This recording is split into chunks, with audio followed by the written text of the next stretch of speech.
Aman apanya nih? Tutup semua jalanan, Pak. Wah, nggak kemana-mana dong. Iya, ngisi galon aja bingung, Pak. Dari itu, Pak, kayak zaman dulu, rebus air.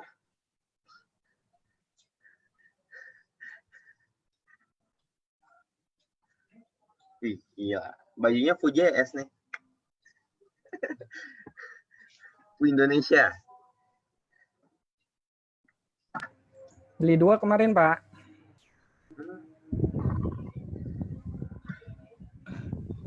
Repot-repot, Pak, kalau mau beliin, Pak. Saya XL. Belilah. Ya.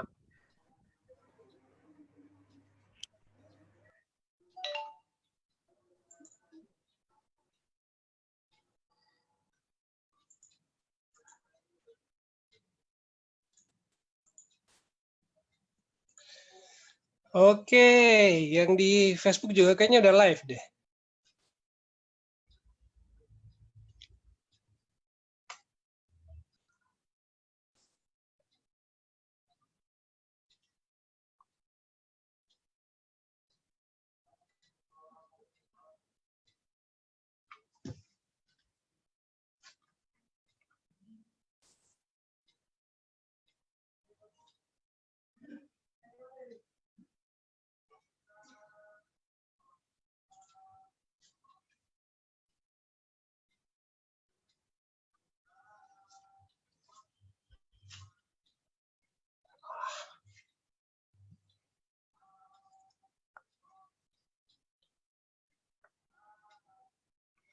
Om Irfan ada yang bingung mau pakainya?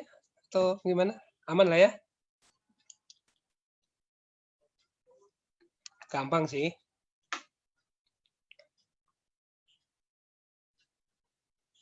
Yes.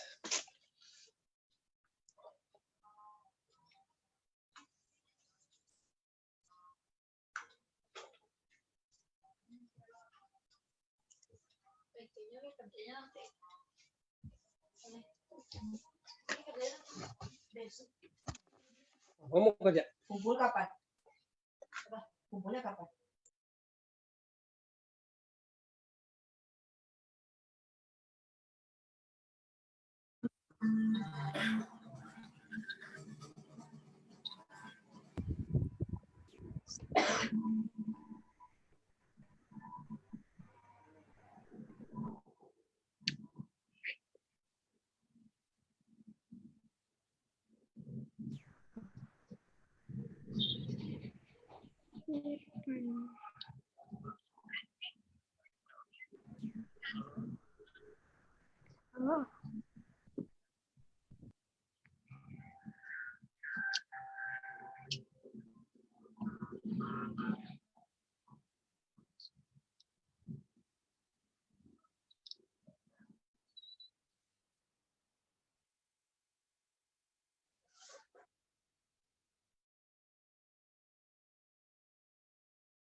Kabarin kalau udah bisa mulai, Om ya. Sambungin di mana? Facebook. Sudah kayaknya. Di Facebook sudah live tuh. Udah live, Siap. Pak. Baru 47 nih yang masuk nih. Facebook udah live, Facebook. Udah live. Ya, live. Ya, udah.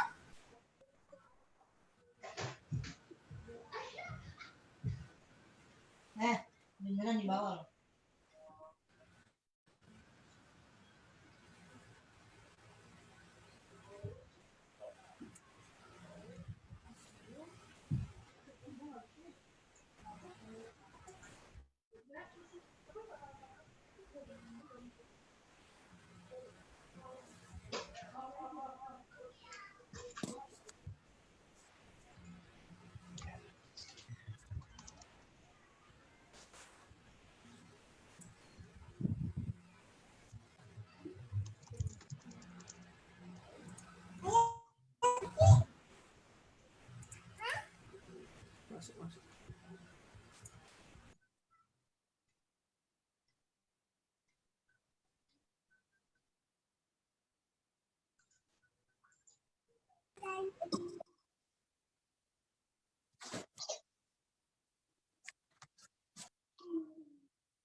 Mikir apa? Oh, teman-teman.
Kemarin juga rekor 100 lewat.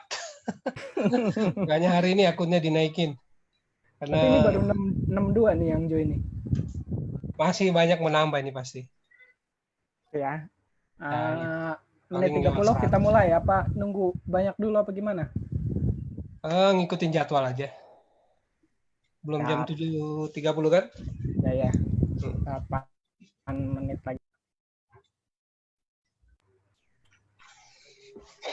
8 menit lagi, 8 menit lagi. Ajan Pak, ajan. Oh, Indonesia Timur ya? Enggak, Indonesia ini Tengah sudah 8:30. Oh, setengah 9. Makassar hadir, Rob, Makassar. Indonesia Tengah, Makassar. Ya, Om Yusuf mana? Om Yusuf. Hadir. Sudah 8:30 di sini. Oh, udah 8:30 ya? Aduh. Iya. Ya. Udah doanya udah nyampe itu udah dari tadi. Sorry, jamnya di settingnya pakai Indonesia Barat semua nih. Santai aja. tanggung Mbak, habis isaan enak. Santai. Iya. Santai memang.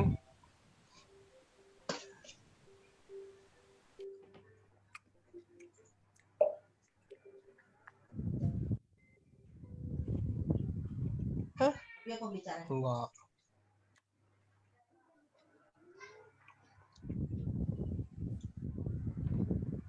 Dan tiduran anak-anak.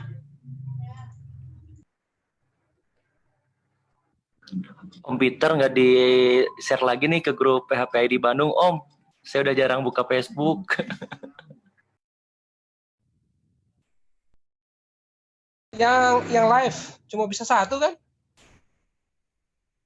Tapi ya, kayaknya sih cuma satu kali setting, nggak bisa beberapa kali.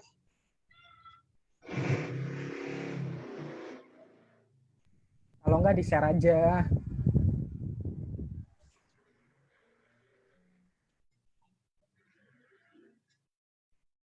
70.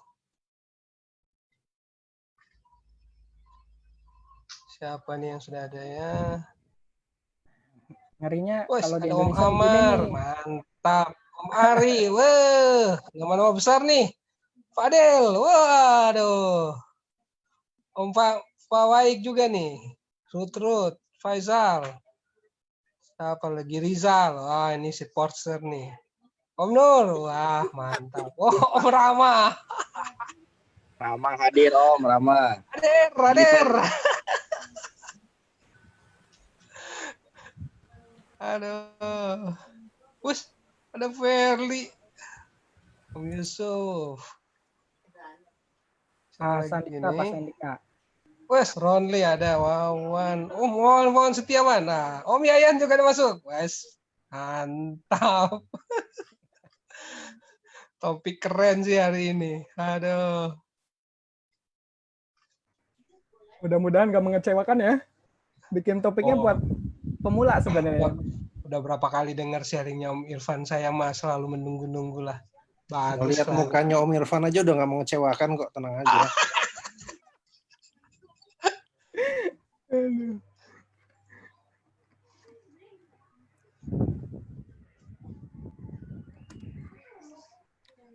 Aduh.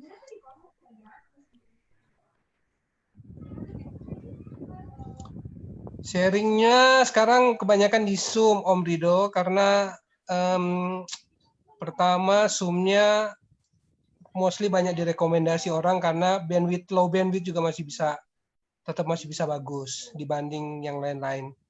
Memang ada kompetitor kayak Jitsi, terus ada Meet, tapi setelah kita timbang-timbang, yang Meet cuma bisa yang punya akun Google Suite.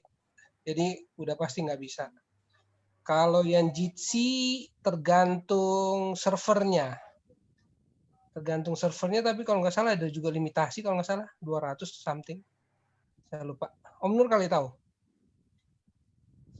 Nggak, belum pernah juga Om.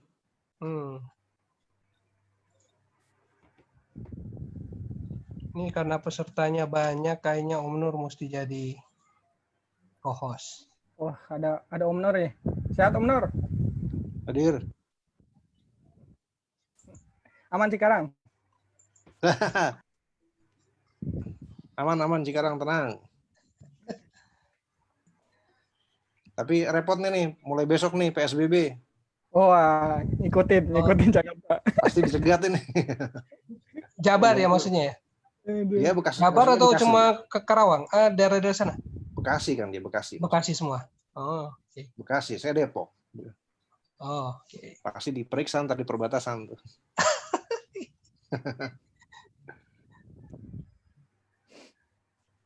Di tempat saya jangankan ke perbatasan Pak, ke pasar aja suruh balik lagi kalau nggak pakai masker. Oh, kalau sekarang ke pasar nggak boleh pakai masker loh.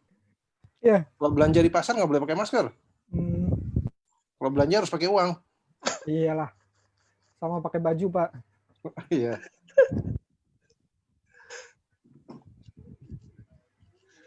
Udah berapa nih? 86. Tuh kan? Naik terus pasti biasanya.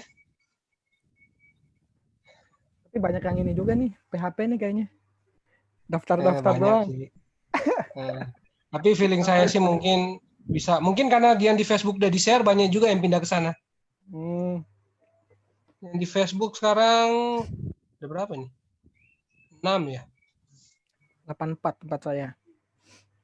Kalau yang di Facebook? Ya, 87. Ya, 8. Banyak lah. Banyak berarti Om. Ini berarti seminar terbesar yang pernah Om Irfan isi ini. Ya kan? Di ini Om, yang di Surabaya tuh. Yang sama Mbah Bams. Oh, Mas Bam. Oh, yang banyak ya. Ada banyak nih. Bagus lah. Om Inung bantu-bantu saya jadi co-host ya. Nih saya udah setting. Oke, siap. Om Irfan, itu background-nya bisa dipakein virtual background loh sebenarnya. Jadi nggak kelihatan di kamar. Sengaja biar kelihatan di kamar, Pak. Natural, Pak. Mantap.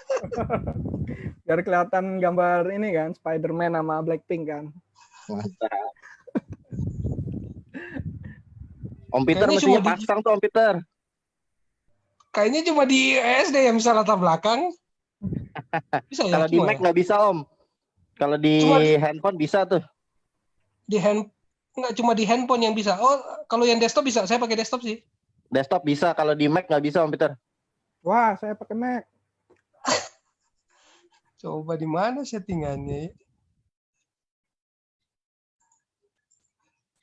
Di Mac bisa. Satu. Saya di Mac nggak bisa Om, Di Mac kayaknya harus yang MacBook Pro kali ya. Iya, MacBook. Enggak bisa. Di Mac MacBook bisa. Pro-nya beli sendiri atau gimana nih? Saya nggak beli sendiri soalnya. Di Mac harus pakai green screen beneran belakangnya. Waduh. Terus harus Bikin harus film. 13 ke atas tulisannya nih. Waduh. Waduh. Saya pakai MacBook nggak bisa Om. Ya MacBook ini Pro saya ini. juga pakai MacBook nih. Wah, nah kenapa ya? Nggak bisa ini. Dia minta pakai green screen beneran. Wadidaw.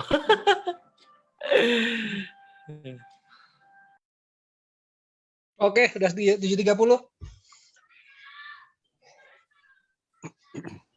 Om Inung, Gimana? bukan. Tes. Saya bagian yang chatting aja. Nah, saya Oke, saya nonton aja kalau gitu. Testing.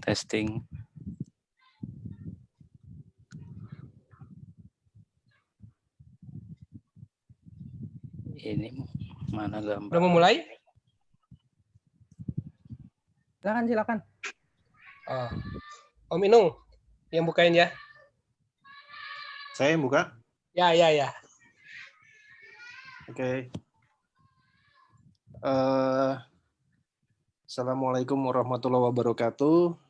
Salam sejahtera buat teman-teman PHP Indonesia. Kelihatan sekarang sudah 100 orang yang bergabung, tidak termasuk yang ikut live di Facebook. Kita beri sambutan dulu, aplaus, tepuk tangan buat Om Peter. Salah, buat Om Irfan. Om Irfan Maulana sebagai Principal Engineer di Tokopedia. Hari ini akan membahas tentang kinerja Web 101. Ini udah dasar banget berarti ini ya. Ini ngomong-ngomong udah ada yang record kan ya? Ada yang record nggak Om Peter? Oke, siap. Lupa. Ya, yang saya rekam. Oke. Saya nggak Recording record soalnya dimulai. nih. Oke, kalau begitu Om Irfan, mohon ilmunya dibagikan ke kita semua kaum duafa. Waktu dan tempat kami persilakan.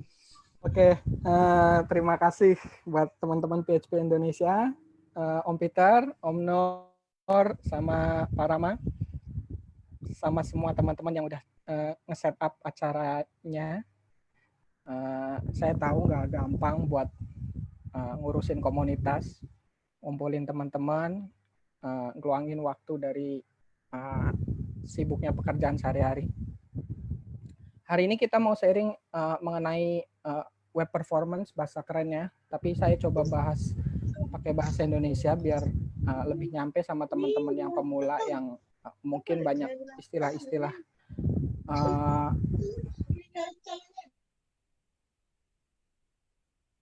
saya coba bawain pakai bahasa Indonesia. Suara saya jelas nggak ya?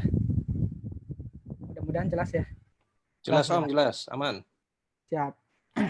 Jadi sebelumnya yang belum kenal saya Irfan Maulana, sekarang kerja di Tokopedia jadi Principal Engineer.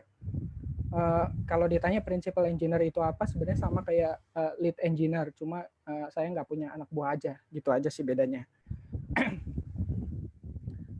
Langsung saya mulai ya. Sorry.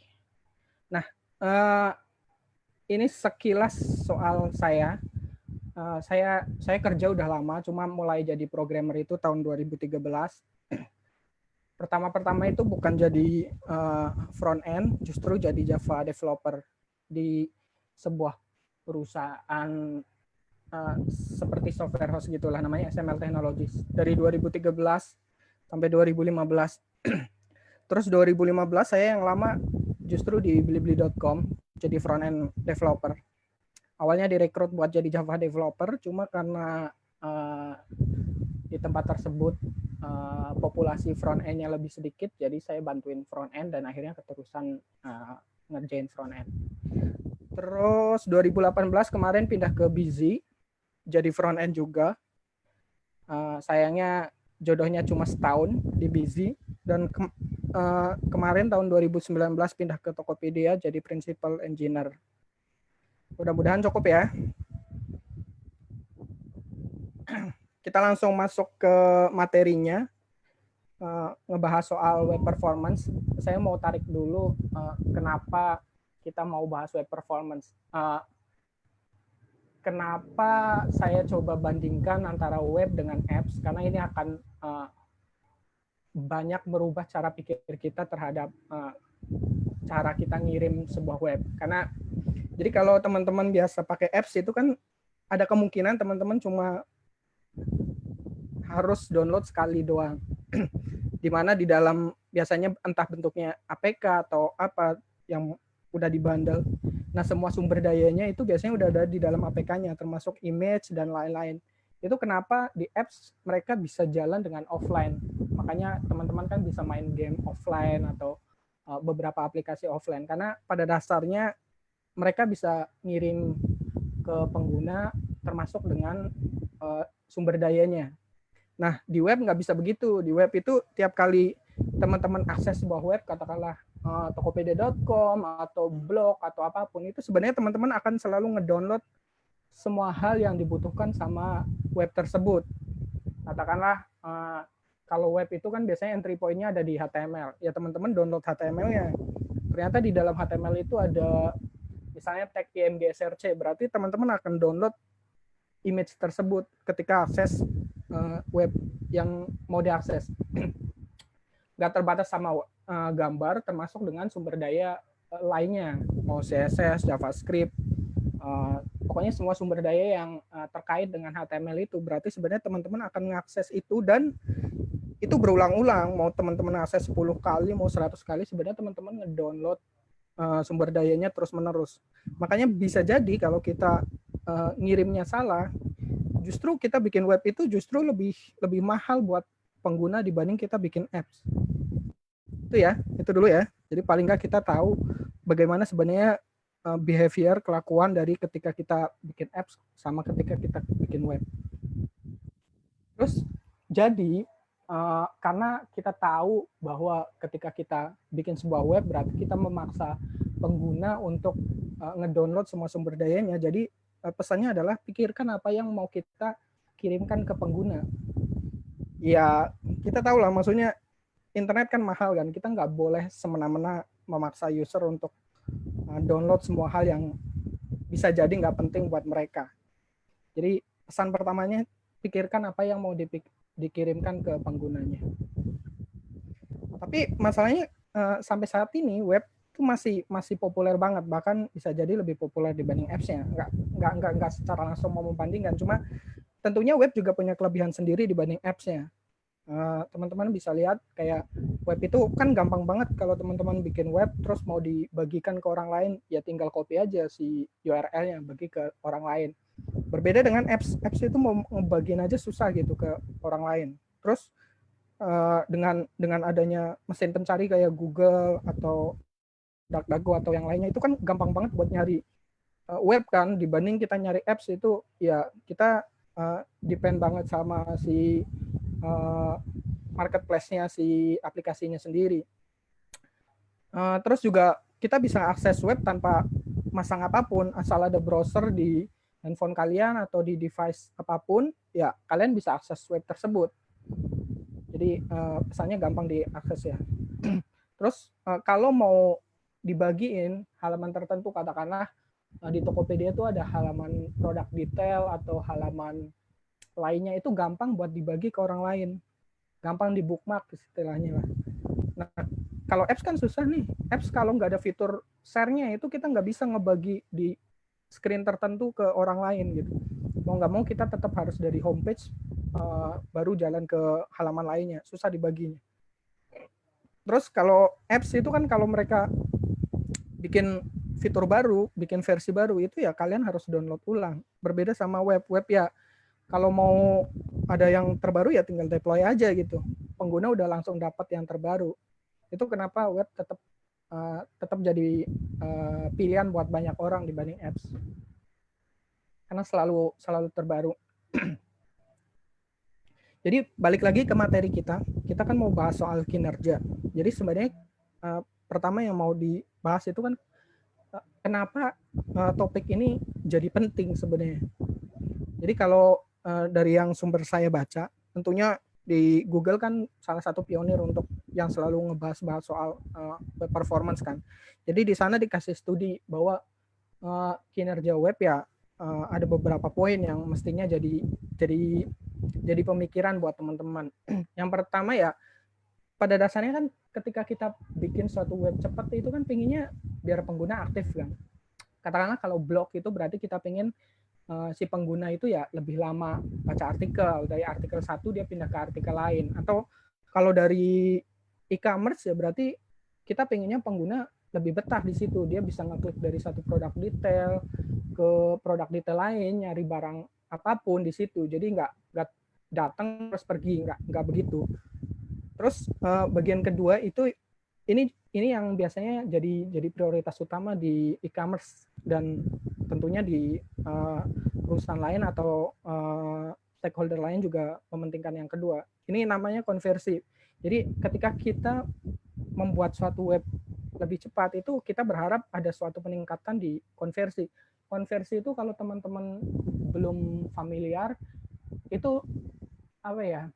Suatu hal yang kita bisa set sih. Katakanlah kalau e-commerce itu biasanya konversi bisa diasosiasikan dengan misalnya pengguna membeli barang tersebut gitu. Jadi dengan semakin cepatnya web tersebut diakses berarti kita berharap pengguna bisa sampai beli barang tersebut gitu. Jadi nggak cuma nyari-nyari terus pindah dari satu produk detail ke produk detail lain, tapi kita pengen pengguna itu bisa sampai beli barang tersebut.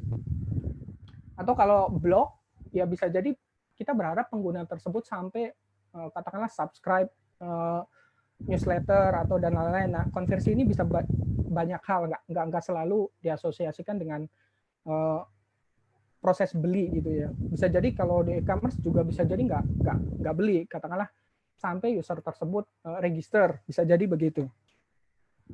Terus yang ketiga, poin ketiga itu pengalaman pengguna. Kenapa sih? Jadi mungkin teman-teman pernah mengakses suatu web yang kayak diakses kok putih gitu ya, putih 10 detik tiba-tiba blek muncul semuanya gitu. Itu kan buat pengguna nggak smooth gitu istilahnya pengalamannya. Nah, pengennya kita mikirin hal itu gitu. Jadi ketika bahas soal web performance itu kita mikirin sebenarnya pengen biar pengalaman pengguna itu lebih baik gitu. Bahasa kerennya UX, user experience. Jadi pengennya ya kita benar-benar maintain bagaimana web kita itu di load, nggak cuma tiba-tiba blek selesai semuanya, tapi benar-benar ada step by step-nya. Jadi servernya tetap cepat, sampai di depan di render juga dengan baik. Terus yang terakhir ya pada dasarnya bahas soal web performance itu kita bahas orang sih sebenarnya. Kita bahas kalian semua gitu. Kan untuk akses web itu kan butuh internet, dan internet itu kan diasosiasiin lagi ya sama uang kalian gitu, butuh biaya untuk akses internet. Jadi semakin cepat webnya tentu kita bisa menghemat uang pengguna kita gitu. Jadi yang tadinya kalian harus ngabisin 10 mega untuk akses Tokopedia, katakanlah dengan kita improve si kinerja webnya, kita bisa ngasih user cuma 1 mega dan udah bisa ngakses Tokopedia gitu sih. Jadi pada akhirnya kita mikirin kalian sih. Jadi nggak cuma buat kita doang, tapi buat kalian. Itu beberapa hal yang menurut saya kenapa kita mesti mikirin hal ini. Terus udah dipikirin kan pertama-tama gimana sih sebenarnya ngukurnya. Nah, sebelum kita mulai soal optimasi biasanya emang pertama kali kita mesti tahu cara ngukurnya. Kan bingung juga kalau kita optimasi tapi kita nggak tahu sebenarnya cara ngukurnya gimana. Makanya ada banyak alat di luar sana yang bisa kalian pakai, tapi ini beberapa alat yang populer dan sering kali dipakai. Beberapa saya udah pakai sendiri sih, jadi mungkin alat-alat tersebut yang saya sebutkan di sini. Paling gampang kalian bisa pakai di browser kalian sendiri, ada namanya Lighthouse. Ada tab audit di DevTool itu namanya Lighthouse. Terus kalau nggak mau pakai itu ya kita bisa pakai web-web untuk tes juga, ada PageSpeed Insight, WebDev Measure, atau di bawahnya ada WPage Test, GTmetrix atau SiteSpeed.io. Ada banyak banget alat di luar sana yang kalian bisa pakai untuk tes bagaimana kondisi performance web kalian saat ini. Terus yang bagian bawah itu ada GA, ada New Relic, Akamai, Raygun, sama AppDynamics. Ini sebenarnya namanya tools RUM ya, Real User Measurement. Apa bedanya sama alat-alat di atas? Yang di atas itu kita ngetes dengan network dan settingan yang sebenarnya sudah kita setting atau kita simulasikan. Jadi bisa jadi Lighthouse itu kita nggak mendapatkan skor yang sebenarnya, kita nggak mendapatkan kecepatan yang sebenarnya, karena kan balik lagi web itu kan cepat atau enggaknya tergantung dari banyak hal kan, termasuk dari kondisi internet kalian. Nah, Lighthouse itu nggak bisa nge-cover hal itu, makanya ada tools-tools yang Real User Measurement itu buat benar-benar ngetes bagaimana kondisi user saat itu. Jadi networknya bagaimana, kecepatannya berapa, itu biasanya pakai namanya toolsnya Real User Measurement. Yang gratisan sih GA sih, cuma mungkin ya nggak se-powerful tools lainnya untuk ngetes performance gitu. Tapi pesannya adalah dari banyaknya tools itu, maksudnya kalau soal performance itu nggak cuma diukur doang, tapi disimpan juga pergerakannya. Jadi nggak kalian ngetes terus ya udah tinggalin aja gitu. Kalau bisa cari tools yang kalian bisa simpan hasilnya sih. WPage Test bisa kalian simpan, SiteSpeed.io bisa, Lighthouse juga bisa. PageSpeed Insight sayangnya sekarang belum bisa. WebDev itu bisa disimpan. Kenapa harus disimpan? Biar kalian bisa tahu time series datanya gitu. Jadi pergerakan dari satu hari ke hari lainnya. Jadi kalau kalian bikin optimasi ya kalian bisa tahu efeknya apa ke kinerja web kalian yang mau kalian ukur tadi. Itu soal ngukur. Berikutnya adalah beberapa hal yang menurut saya prinsipal sih. Ini kalian harus tahu dasarnya. Jadi mau nanti diturunin ke implementasinya bisa jadi beda-beda. Tapi paling enggak kita tahu sebenarnya ketika kita develop web itu kita mesti melakukan hal ini. Yang pertama itu meningkatkan kemampuan menerima dan mengirim permintaan. Nanti semua poin-poin ini akan saya jelaskan lebih lanjut. Yang kedua, memperkecil dan memamatkan ukuran sumber daya yang dikirimkan. Yang ketiga, kirimkan hanya yang dibutuhkan oleh pengguna. Yang keempat, kurangi jumlah yang harus dikirimkan, atur prioritas, dan adaptasikan dengan keadaan pengguna. Dari poin-poin ini akan saya jelasin satu persatu. Yang pertama soal meningkatkan kemampuan menerima dan mengirim permintaan. Ini berarti kayak kan sebagian besar web masih membutuhkan server kan untuk menerima segala request dan membalikkan responnya ke pengguna. Nah, makanya jangan lupain hal-hal yang ada di belakang ini. Seringkali kan orang tuning banyak hal di depan tapi lupa bagian belakangnya. Katakanlah kalian deploy di server yang apa adanya, ya jangan berharap juga kalian bisa dapat performance yang bagus kalau emang dari servernya juga nggak begitu bagus itu. Jadi pertama ya pastiin server kalian bagus, terus kalau emang kalian pakai provider ya pakai provider yang emang bagus gitu. Terus pasang HTTP2 ini versi barunya dari HTTP1. Basically dia bisa enable apa ya istilahnya ya, request banyak resource dalam waktu yang bersamaan itu tidak saling blocking. Bisa jadi tidak saling blocking, bukan tidak selalu tidak saling blocking, tapi bisa jadi tidak saling blocking. Itu kenapa masang strip itu menjadi kayak direkomendasiin untuk teman-teman. Terus terakhir ya pakai CDN. Gunanya untuk mendekatkan dengan pengguna. Kan kita nggak tahu pengguna itu datangnya dari mana. Bisa jadi datangnya dari ujung timur Indonesia, bisa jadi dari ujung barat. Nah, kalau pakai CDN berarti kita kayak ngasih edge yang paling dekat dengan si penggunanya. Makanya pakai CDN biasanya lumayan rekomendasi sama orang-orang. Ini soal bagian server. Pada dasarnya bagian ini kita bahas servernya sih. Jadi jangan lupain bagian server ya, meskipun kita lagi ngomongin soal web mungkin secara keseluruhan. Terus yang kedua ini soal memanfaatkan sumber daya, bahasa Inggrisnya sih kompres sih. Jadi yang pertama pastiin semua hal yang kalian kirimkan itu sudah dikompres dengan baik. Jadi kan kita tahu di web itu kita biasa pakai gzip gitu ya. Jadi istilahnya kalau kayak di folder itu kita zip lah, kita WinRAR atau jadi di package. Jadi yang tadinya bisa jadi ukuran aslinya itu 10 kilobyte, ketika di gzip itu bisa turun misalnya jadi 5 kilobyte gitu.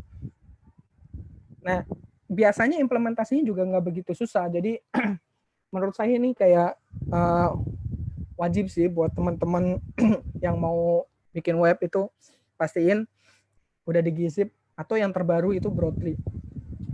Implementasinya bisa jadi berbeda-beda. Beberapa yang paling populer itu biasanya ditaruh di web servernya, Nginx atau Apache atau lain-lainnya ya.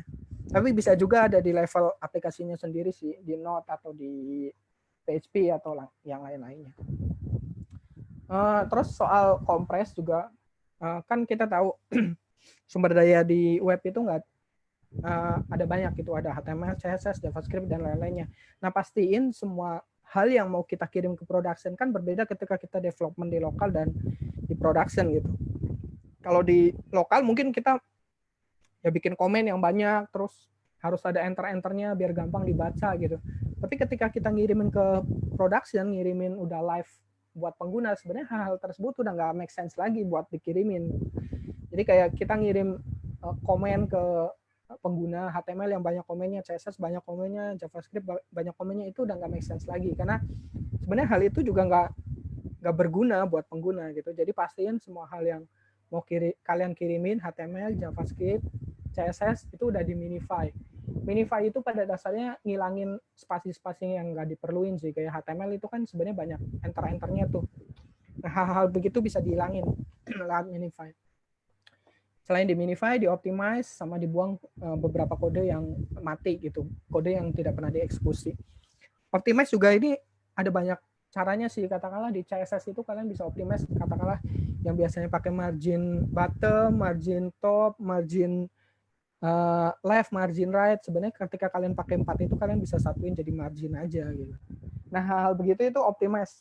Ada tools yang membantu, tapi kalaupun kalian nggak bisa pakai tools ya, paling nggak dari sisi kalian sebagai developer itu menurut saya harus nulis kode yang emang gampang dioptimasi. Jadi katakanlah kalian nulis CSS ya pastiin CSS-nya juga udah yang bagus gitu, jangan main sikat-sikat aja gitu.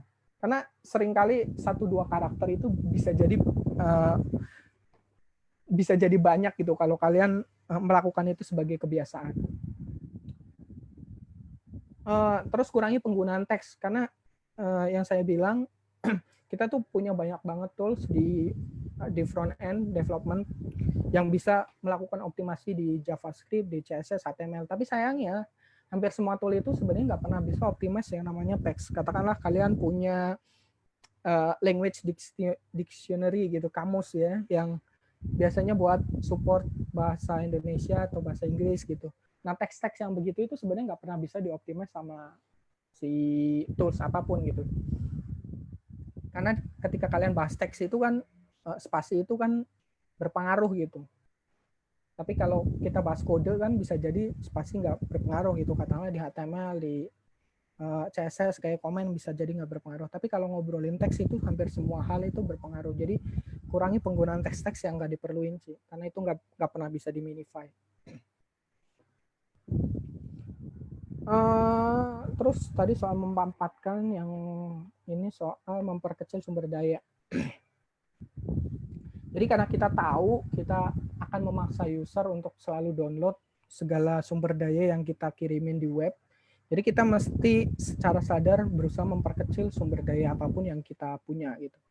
Yang pertama ya jelas hapus kode yang tidak dibutuhkan. Terus gabung kode-kode yang duplikat gitu. Jadi karena banyak tools yang nggak bisa ngegabungin secara otomatis gitu. Jadi pastiin kalau kalian katakanlah bikin kode yang sama di JavaScript di file A dan file B, sementara file A dan file B itu di-include di halaman yang sama. Nah, lebih baik kayak kode-kode yang di file A dan file B sama ya pindahin ke satu file. Jadi nggak ada duplikasi lagi.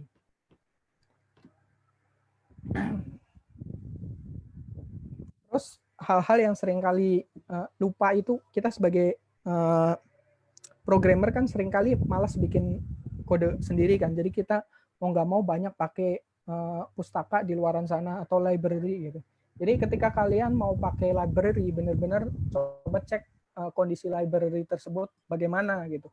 Katakanlah kalian pakai JavaScript, itu kalian bisa cek di bundlepobia.com. Kalian bisa tahu ukurannya berapa, terus dia tree-segable atau enggak, terus ya dengan kalian tahu hal-hal itu, kalian bisa ngukur berapa sih sebenarnya beban dari pustaka tersebut ke web kita gitu. Karena ada beberapa pustaka yang jelas-jelas akan jadi beban besar buat web kalian. Katakanlah kalian pakai Momen, pakainya nggak benar, which is kalau kalian pakainya nggak benar, Momen itu akan include hampir semua dukungan bahasa yang dia punya. Jadi katakanlah kalian cuma pakai Momen itu buat ini ya, buat date formatter gitu, date manipulation lah.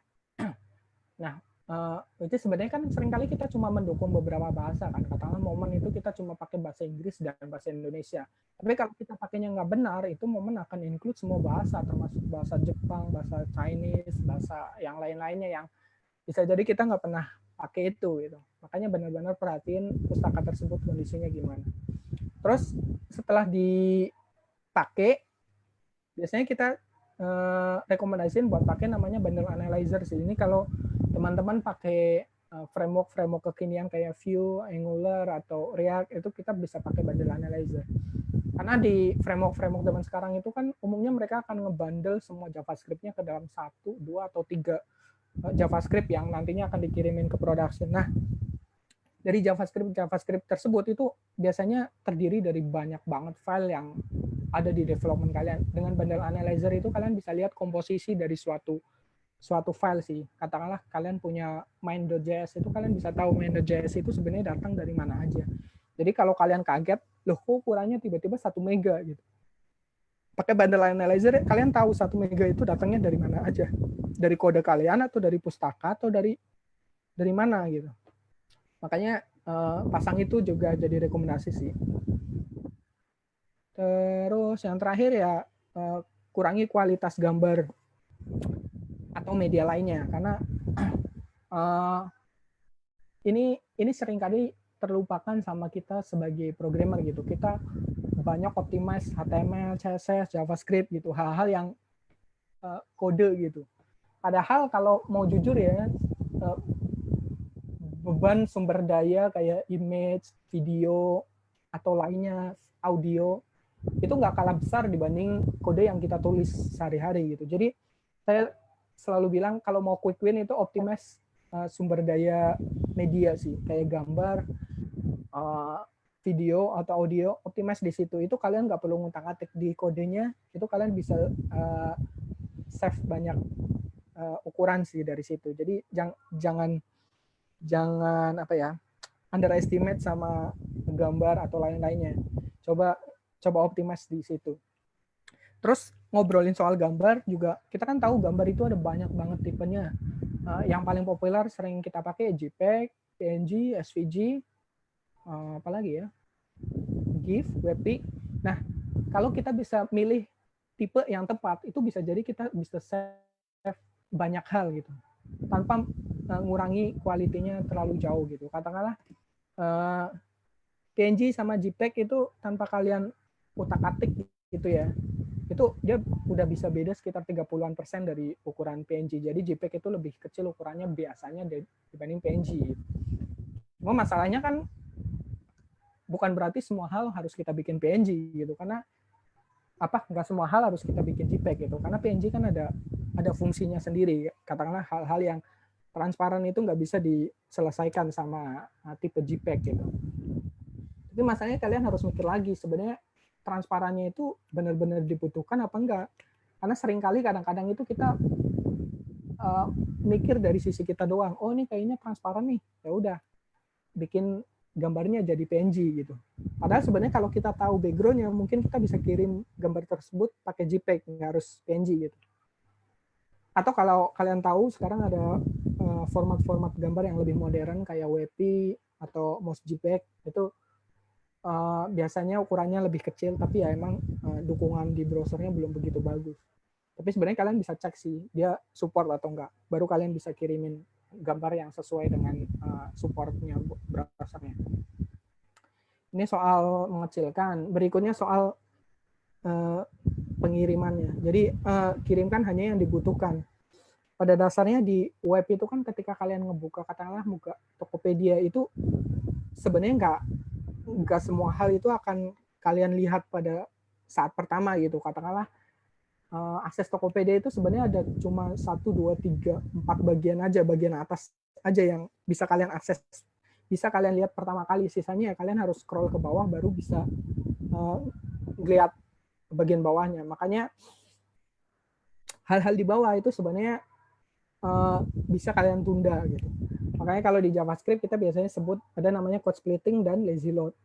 Ini code splitting itu kita mecah-mecah kodenya. Jadi yang tadinya kodenya dikumpulin jadi 1, pakai code splitting kalian pecah bisa jadi 2, jadi 3. Tujuannya apa? Kalau dipecah doang sebenarnya mungkin nggak ngaruh gitu. Mungkin nggak ngaruh karena katakanlah jadi 3 tapi 3-3-nya tetap dikirim. Bisa jadi nggak ngaruh.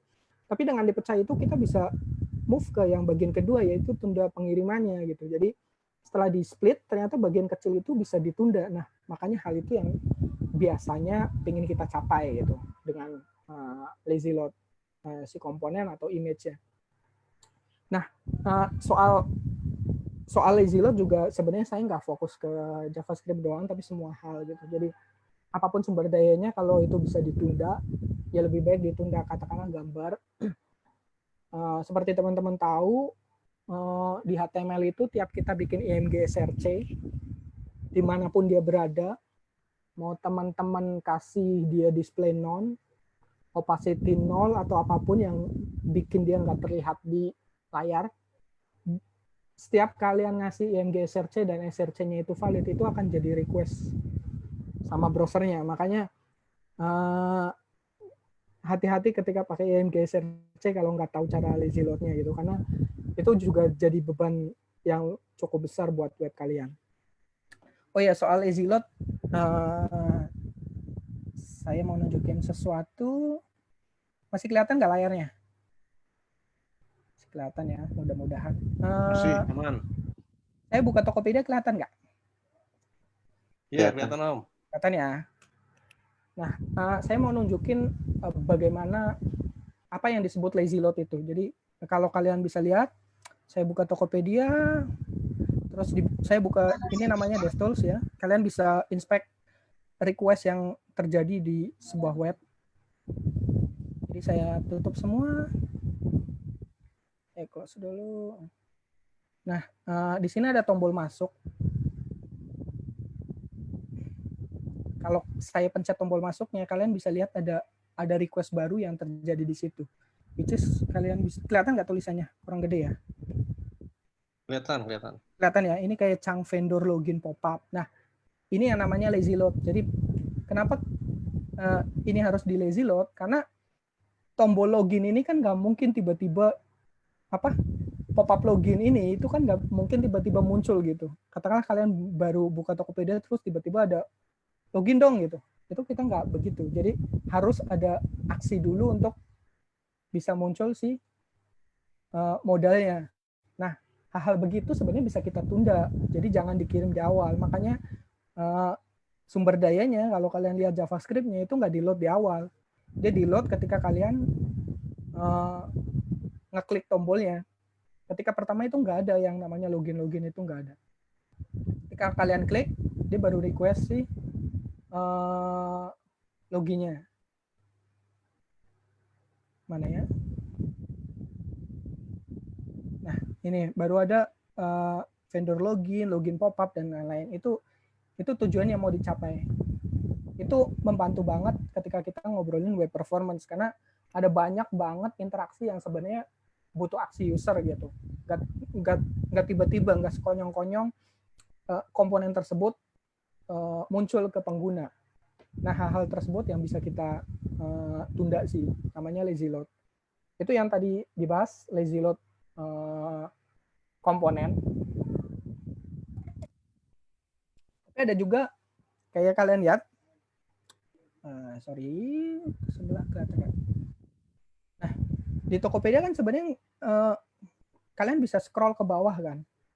Nah, which is sebenarnya di bawah itu sebenarnya ada banyak banget gambar yang kalian bisa lihat. Jadi ketika scroll itu kita baru request gambar-gambar yang ada di bawahnya. Nggak pertama kali kita kasih ke kalian gitu. Nah, hal-hal begini yang bikin performance Tokopedia ketika diukur itu cukup baik gitu. Itu ya. Yang kedua, prioritaskan hal-hal yang kelihatan di layar pertama kali. Ini yang sama yang kita bahas sebelumnya. Jadi kita tahu user nggak bisa lihat semua halaman web kalian saat pertama kali datang. Makanya prioritasin aja hal-hal yang kelihatan aja dulu di layar gitu. Sisanya nanti bisa kalian kirimin nanti. Kalau user udah scroll atau user udah ngeklik, baru kalian kirimin. Terus kirimin sumber daya sesuai dengan halamannya. Nah, dengan makin populernya framework kayak Vue, Angular, React, yang which is mereka biasanya SPA itu kan biasanya mereka akan ngebundle filenya jadi 1 atau 2 atau 3 file. Nah, ketika kalian punya kode SPA dan kalian punya banyak banget halaman, bisa jadi satu halaman ke halaman lain itu saling campur aduk tuh kodenya. Jadi pastiin ketika kalian masuk ke halaman home, ya kalian hanya ngasih sumber daya yang dipakai sama halaman home. Jangan dikasih sumber daya yang ada di halaman user misalnya, atau halaman product detail, atau halaman lainnya. Gitu. Biasanya implementasinya nggak begitu susah, cuma ya kalian perlu cek dan recheck dulu sih. Kalau kita sih bilang, coba lihat ke alat-alat pengukurnya tadi. Apakah ada script-script atau CSS atau gambar yang tidak seharusnya berada di situ. Terus yang keempat, balik lagi ke soal gambar. Jadi kan kita bilang tadi soal optimasi itu kita pilih tipe yang pas gitu. Kita pilih PNG, kita pilih JPEG, kita pilih tipe-tipe yang pas sesuai dengan fungsinya gitu. Yang kedua itu sesuaikan dimensinya gitu. Karena kalau kalian nurunin dimensinya sesuai dengan di mana dia berada, itu kalian udah bisa nurunin ukurannya, udah pasti. Katakanlah kalian punya halaman, terus punya blok, punya div, yang sebenarnya div itu cuma 100 kali 100, terus diisi pakai gambar yang isinya 800 kali 800. Ya bisa aja gitu, tapi buat apa gitu. Lebih baik kalian kirimin aja gambar yang 100 kali 100, karena gambarnya akan ditempelin di tempat yang ukurannya 100 kali 100 gitu. Tanpa kalian nurunin kualitasnya, kalian udah bisa save banyak ukuran sih kalau kalian bisa ngirimin gambar sesuai dengan dimensinya. Terus hal ini soal ngurangin jumlah request-nya. Jadi kalau kalian bisa lihat itu di DevTools itu kita bisa ngeliat di bawah ini, bagian bawah itu kalian bisa lihat ada namanya total request. Nah, ini itu jumlah semua sumber daya yang di request sama halaman ini gitu. Jadi katakanlah Tokopedia ini ada 66 request. Nah, makin sedikit hal itu akan lebih baik buat web kalian. Karena berarti sumber daya yang diminta pada saat pertama kali itu lebih sedikit.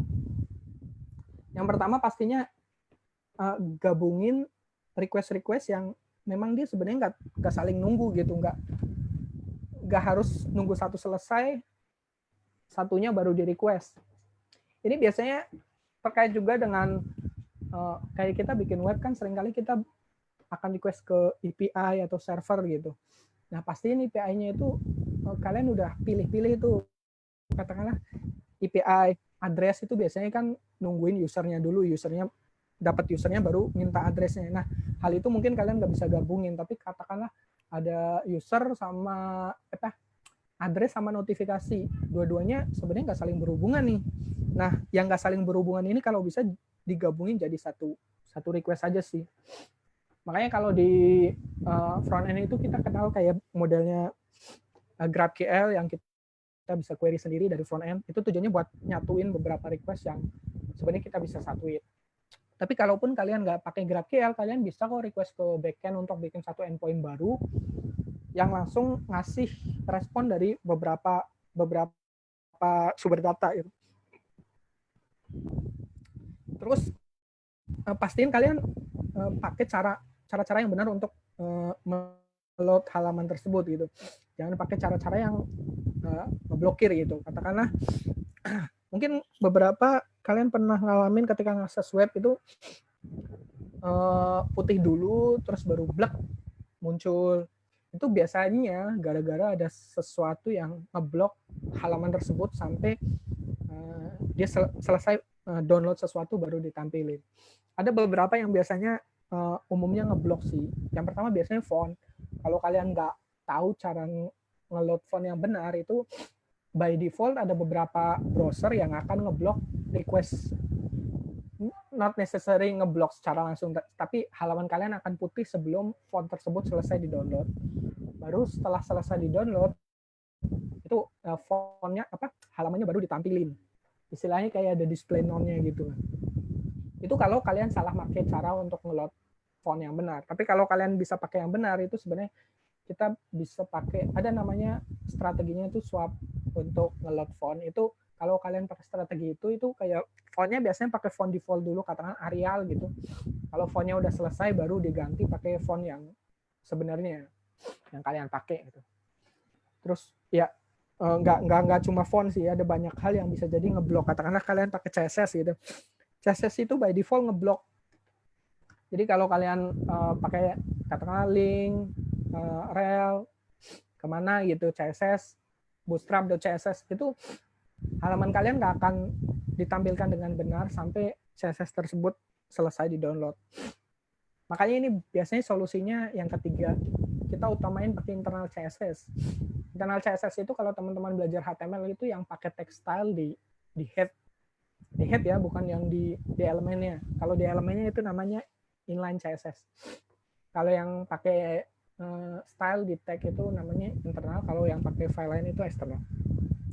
Tapi masalahnya jangan semua hal juga ditaruh di internal CSS gitu, karena internal CSS itu kan nggak bisa di-cache kan sama browser kan. Jadi kalau pindah halaman ya browser akan request lagi itu bareng sama HTML-nya. Tapi yang perlu ditaruh di internal itu CSS yang kritis gitu, CSS yang ngebentuk halaman tersebut, paling nggak halaman yang pertama kali dilihat sama si penggunanya, si usernya. Itu sebaiknya pakai internal CSS saja gitu. Terus yang keempat ini trik jadul, tapi sepertinya teman-teman sekarang udah mulai jarang dan malas bikin hal ini sih. Tapi ini bahkan di kantor saya itu saya coba ngasih tahu ke teman-teman soal hal ini lagi sih. Jangan sampai lupain ilmu-ilmu yang lama gitu. Jadi yang keempat itu pakai sprite pada gambar yang datang secara bersamaan. Jadi kalau teman-teman tahu, mungkin ada beberapa teman-teman yang sama veterannya.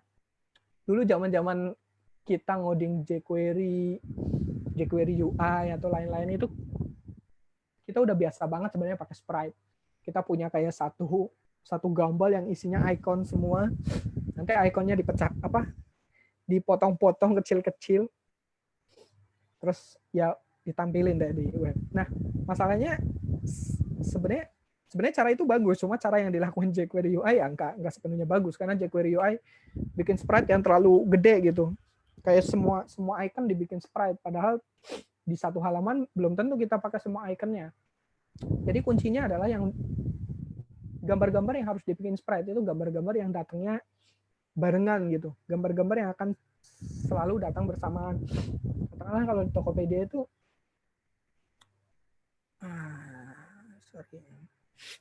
nah, Tokopedia itu ada image-image yang ada di atas ini, image icon ranjang, icon search, dan icon-icon lainnya. Ini kan di atas ini akan selalu datang bersamaan kan.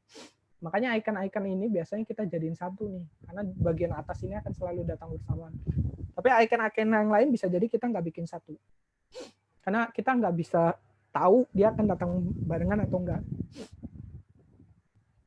Terus kurangi third party. Ini juga seringkali jadi beban yang nggak kalah besar dibanding kode kalian sendiri.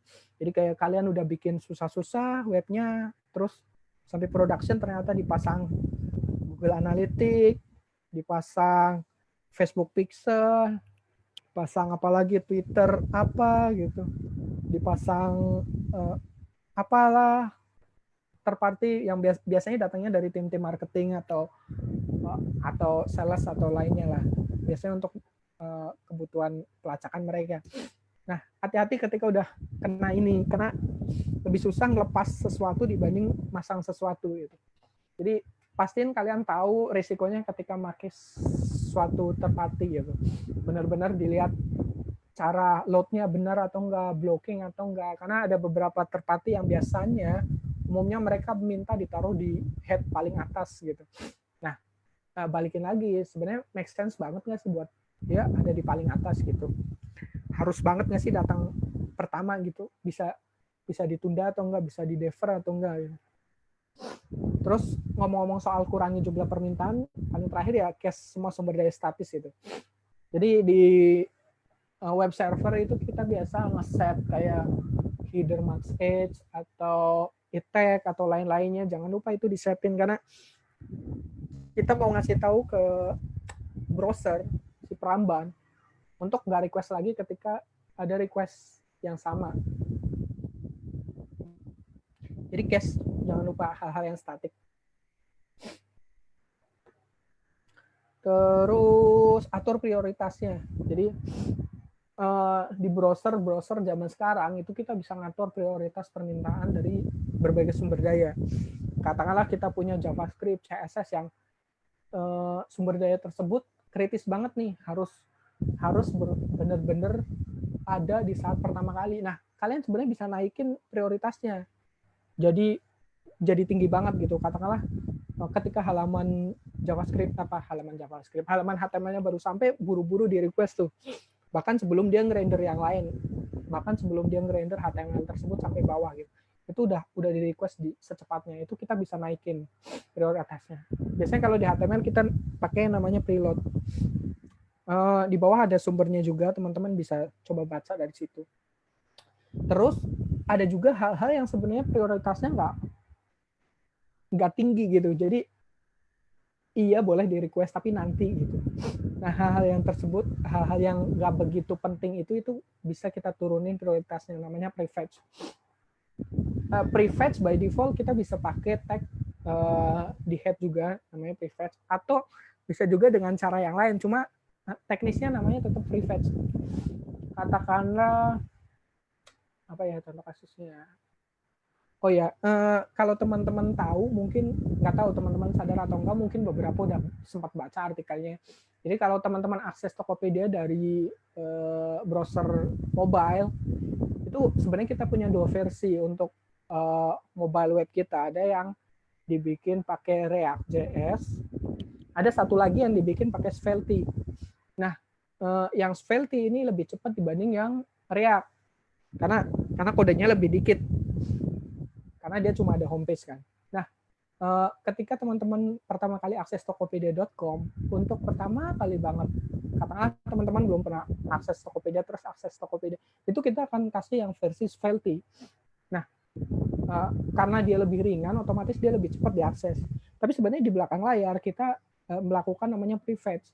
Prefetch sumber daya yang digunakan sama aplikasi yang kita bikin pakai React. Jadi ketika kalian pindah ke, katakanlah di homepage ada link ke produk detail atau apa, which is sebenarnya ketika kalian klik itu kalian akan pindah ke aplikasi kita yang dibikin pakai React. Nah, itu bisa jadi lebih cepat karena kita udah coba prefetch-in ketika kalian akses ke yang versi Svelte kita. Itu namanya prefetch. Terus adaptasikan dengan keadaan pengguna. Seperti kita tahu kayak di Indonesia aja kan internet belum rata gitu ya. Ada yang internetnya kencang-kencang, ada yang internetnya masih seadanya, apalagi kayak di kampung juga kadang-kadang suka sinyal aja masih susah gitu. Jadi pastiin kalian benar-benar perhatiin kondisi penggunanya gitu. Nggak semua pengguna website kalian misalnya datang dari kota, ternyata yang dari desa juga banyak. Nah, kalian coba bedakan sumber daya yang kalian kirimkan ke pengguna-pengguna yang punya kemampuan lebih bagus, katakanlah internet lebih cepat, browsernya lebih baru, device-nya, handphonenya juga lebih bagus gitu.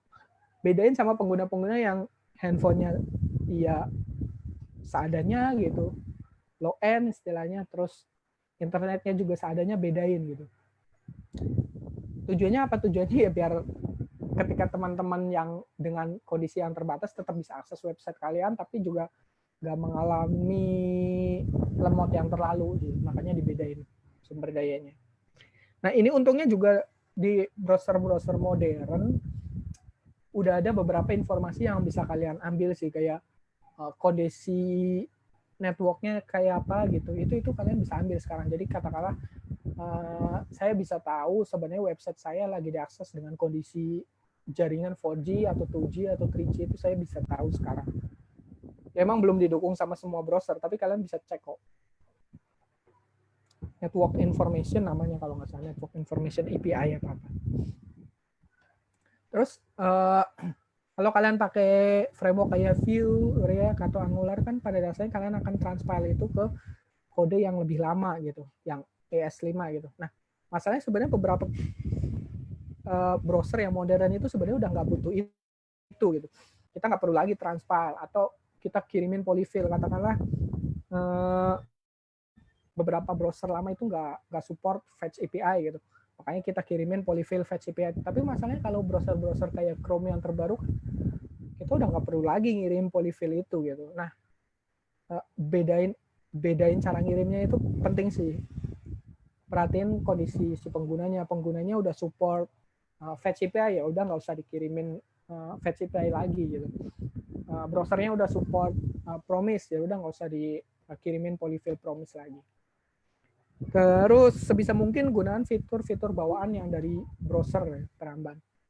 Jadi nggak harus semua hal itu kalian mikirnya, oh library-nya apa ya, tapi mikirnya ke platform dulu.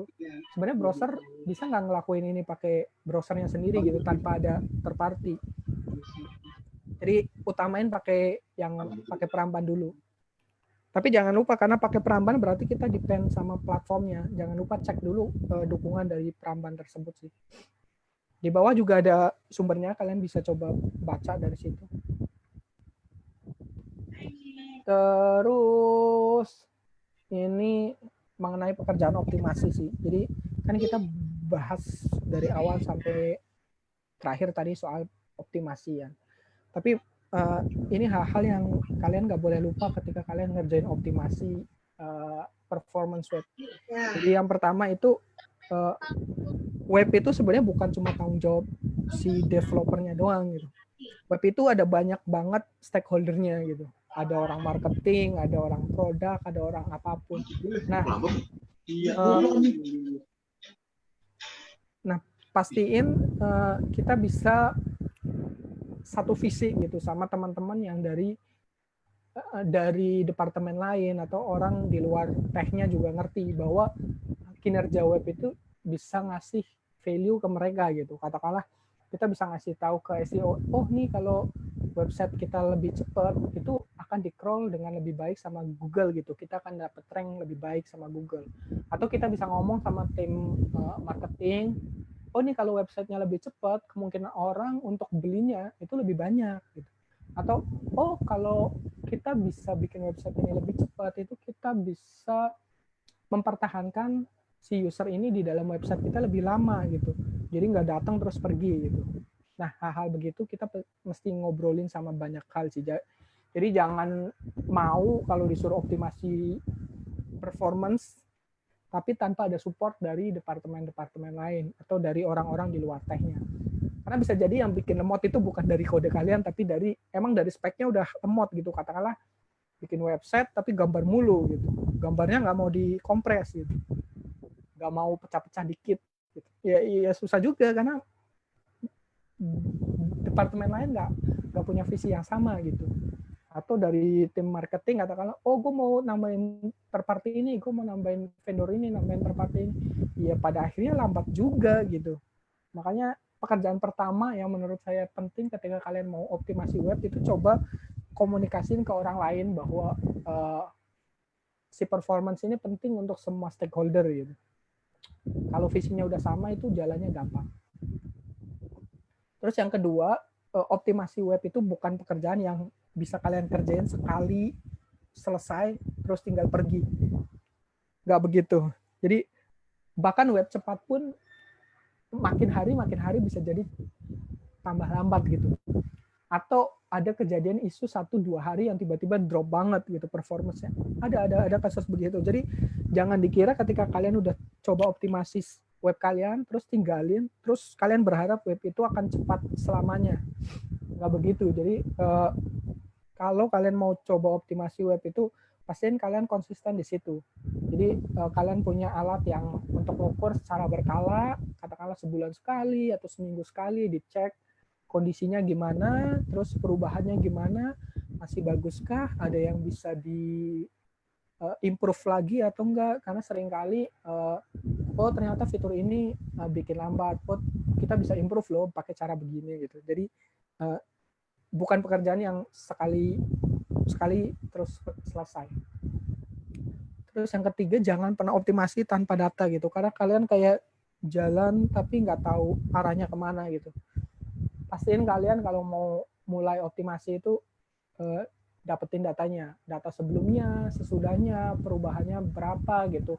Katakanlah kalian pengen reduce ukuran JavaScript-nya, kalian bisa tahu sebelumnya berapa, setelahnya berapa, terus kita saving berapa. Jadi terus biasanya data yang diambil itu direlevansiin juga ke perusahaan gitu. Katakanlah jadi ngobrolinya itu nggak cuma scorelight hostnya tadinya 60 terus sekarang 90, nggak begitu biasanya kita ngobrolinya. Tapi dari yang sebelumnya konversinya segini, setelah kita optimize itu konversinya bisa naik. Biasanya kita relasiin ke situ sih.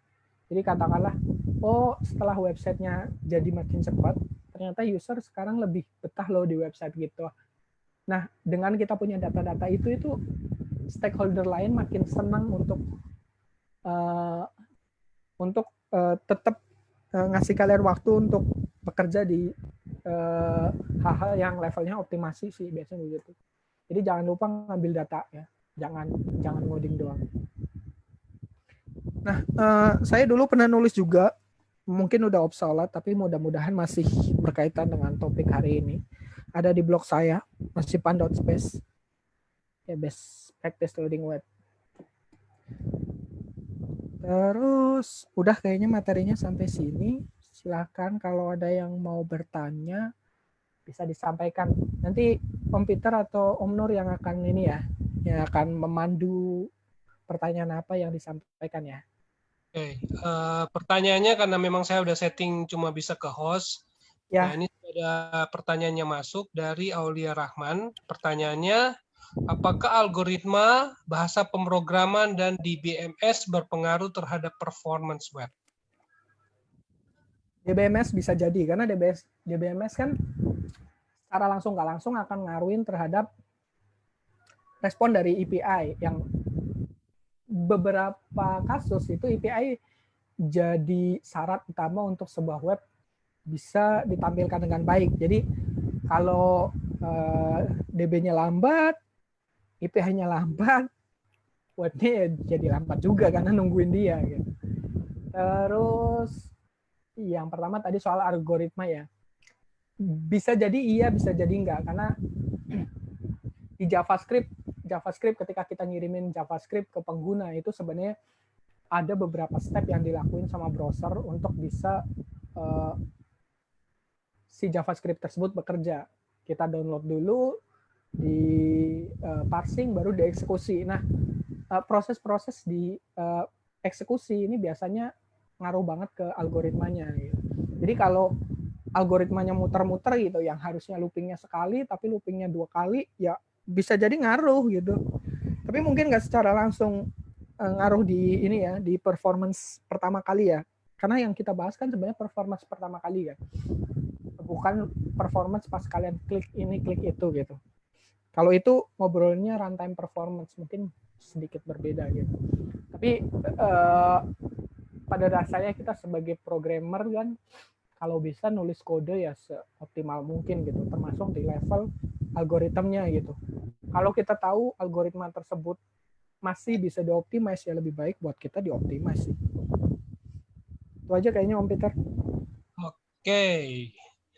Pertanyaan berikut. Setelah dilakukan, ini mungkin dia telat nggak ikut tadi mungkin. Setelah dilakukan optimasi, cara ngukurnya pakai tools apa? Kedua, apakah sekedar kecepatan ketika loading atau ada cara lain untuk mengukur optimasi? Terserah. Terus juga tujuannya mau apa gitu. Karena jangan terlalu tergila-gila pada skor yang dikasih sama tools sih. Pastiin skor tersebut juga ngasih value ke bisnis kalian gitu. Jadi buat apa skor 100 gitu? Kalau bisnisnya nggak terpengaruh gitu dengan skor 100. Tapi balikin lagi ke bisnisnya, katakanlah gue bisa ngasih tahu ke tim bisnis, tim marketing atau lain-lain, kalau website ini bisa lebih cepat, kita bisa nahan user lebih lama di website kita, which is akan naikin kemungkinan untuk user bisa beli atau register atau melakukan hal-hal lain di website kita. Nah, hal-hal itu kan enak tuh, langsung ada value-nya ke bisnisnya, ke perusahaan kita. Nah, hal-hal begitu yang sebenarnya bisa jadi tujuan utamanya sih. Jadi performance itu nggak melulu ngomongin soal skor gitu, tapi ngomongin soal dampaknya terhadap bisnis kalian gitu. Terus kalau mau tools-nya paling gampang sih Lighthouse sih. Lighthouse kalau teman-teman malas gitu, itu sebenarnya udah terinstall secara otomatis di Chrome kalian. Jadi di sini ada tab namanya Lighthouse. Itu kalian bisa pakai ini. Kalau enggak ya tadi saya udah disebutin di awal. Ada beberapa tools yang bisa kalian pakai. Oke, pertanyaan berikut dari Om Rido. Mas Irfan pas pindah ke Blibli kan jadi front end. Gimana tahapan belajar Mas dari Java Dev ke front end? Apa saja tahapan belajarnya khususnya di JavaScript? Gimana ya? Tapi ini umum sih sebenarnya, kita sebagai programmer kan sebenarnya dikasih kerjaan apapun gitu yang masih sama-sama ngoding, itu pada dasarnya kan kita terima-terima aja kan. Mau ngasih backend. Suara saya masih jelas nggak ya? Cukup. Kayaknya ada yang nggak di mute nih, jadi suaranya ngebalik ke saya. Oke, nanti tak unmute. Jadi pada dasarnya kita itu jangan terlalu fanatik sama apapun programming language yang kita kuasai saat ini gitu. Mau dari backend pindah ke front end pindah ke backend, menurut saya nggak menutup kemungkinan sih. Maksudnya kan banyak junior yang sekarang kayak tiba-tiba kerja langsung spesifik gitu, langsung jadi spesialis gitu. Buat saya sih itu sebenarnya bukan hal yang bagus ya kalau teman-teman masih junior terus berusaha spesialis gitu. Sebaiknya kalau masih junior itu generalis saja dulu. Kayak gini, jadi bagaimana lo bisa yakin kalau lo cocok di front end, tapi sebenarnya lo nggak pernah nyobain back end gitu. Jadi lo belum tahu bagaimana enaknya atau susahnya ngoding back end, terus kalian udah berpendapat kalau ngoding front end itu lebih enak gitu. Makanya itu juga yang bikin saya juga nggak nyerah ketika di-assign front end gitu. Ya nggak apa-apa, saya dari zaman dulu belajar backend tapi belajar tiba-tiba ditaruh di front end ya belajar aja. Kalau saya sih kebetulan belajarnya sambil jalan sih, dikasih kerjaan ini ya udah coba baca-baca, ngobrol, nanya sama orang. Untungnya kalau kita di kerjaan kan kita punya banyak peer yang lebih jago dari kita kan, jadi kebantu sih. Jadi saya punya banyak mentor juga di tempat kerjaan. Sama juga ketika saya pindah ke Tokopedia itu saya nggak bisa react sama sekali karena saya mungkin teman-teman tahu saya lama banget di Vue gitu, hampir berapa tahun ngoding Vue, tiba-tiba pindah ke Tokopedia yang mereka nggak pakai Vue sama sekali, totally pakai React. Nah, ya awal-awal pasti ada butuh adaptasi gitu, butuh. Bahkan saya sampai saat ini ngoding React saya masih cupu gitu, tapi ya nggak menyerah gitu. Jadi jangan jadiin hal-hal kayak gitu tuh jadi batu sandungan buat kalian sih. Itu aja Om Peter. Ada yang mau ditambahin nggak ya? Mungkin dari Om Peter mau nambahin. Banyak yang nanya nih, banyak. Pertanyaan dari Om Bagus. Mau tanya, kalau misalnya datanya banyak banget, apakah ada cara untuk optimasi ngelotnya? Atau teknologi apa yang kira-kira dipakai sama Tokped? Data banyak banget itu. Benar-benar dibutuhin semua nggak gitu. Seringnya kita terlalu berpendapat kalau semua hal itu dibutuhkan gitu. Atau kita berpendapat kalau semua hal itu dibutuhkan saat pertama kali gitu. Prinsipnya sih itu sih. Sebenarnya prinsipnya udah kita sebutin di atas semua gitu. Kirimin hal-hal yang dibutuhkan aja, kurangin ukurannya, kurangin jumlah request-nya. Sebenarnya kan prinsipnya itu kan, mau implementasinya bisa jadi beda-beda gitu. Ketika di Vue dan di React bisa jadi berbeda, tapi kan kita ngarah ke tujuan yang sama gitu. Kita tujuannya mau ngurangin request, mau ngurangin size-nya, ngurangin jumlahnya, memperbaiki cara load-nya. Nah ya hal-hal itu aja sih. Sebenarnya kita udah sebutin semua di atas. Teknologinya pakai apa ya? Berbeda-beda. Saya nggak bisa bilang bahwa React itu lebih cepat dari semuanya, nggak bisa bilang begitu. Karena faktanya React juga lambat kok. Kita juga struggle dengan React. Gitu Om Peter. Oke, pertanyaan berikut dari Om Sandika Gali. Mau tanya caranya optimasi load font WOFF sama WOFF 2 lama banget, kadang cepat, kadang lambat. Itu kenapa katanya? Kayaknya pertama fontnya emang gede atau enggak gitu. Karena kalau ukurannya udah gede, mau diapa-apain juga gede gitu. Mau diapain lagi gitu kan ukurannya udah gede. Tapi paling enggak kalau di web itu kita ada namanya font loading strategi. Itu kita ngasih tahu ke user, oh ini gue lagi download font, lo tampilin aja padanya. Nanti kalau udah selesai baru lo kasih tahu ke gue, terus ganti fontnya dengan font yang benar. Paling nggak itu sih dari kita. Cuma balik lagi, fontnya tersebut benar-benar penting nggak? Terus fontnya benar-benar dipakai atau nggak? Makanya sekarang kan ada banyak zaman dulu yang pakai icon itu pakai font kan, font asem contohnya itu. Sebenarnya zaman sekarang udah nggak relevan lagi tuh, udah jarang yang pakai font begitu karena susah, loadingnya tuh susah, font itu susah dioptimize-nya. Udah bentuknya file ya udah begitu, kita udah susah optimize-nya lagi. Paling nggak kita perbaiki cara loading strateginya aja sih. Itu Om Peter. Oke, saya anggap langsung puas karena banyak yang nanya nih. Pertanyaan dari Om Rivaldi. Request data API lebih bagus pakai Axios atau Fetch bawaan JS untuk ngelihat dari sisi performance? Kan balik lagi ke prinsipnya. Kalau kalian perhatiin dari awal kan ada salah satu yang kita sebutin di satu seksi itu, kecilin ukuran sumber dayanya. Sekarang kalau saya balikin, kalian bisa nggak pakai Axios tanpa nambahin Axios? Kan nggak bisa kan? Kalian harus pakai Axios.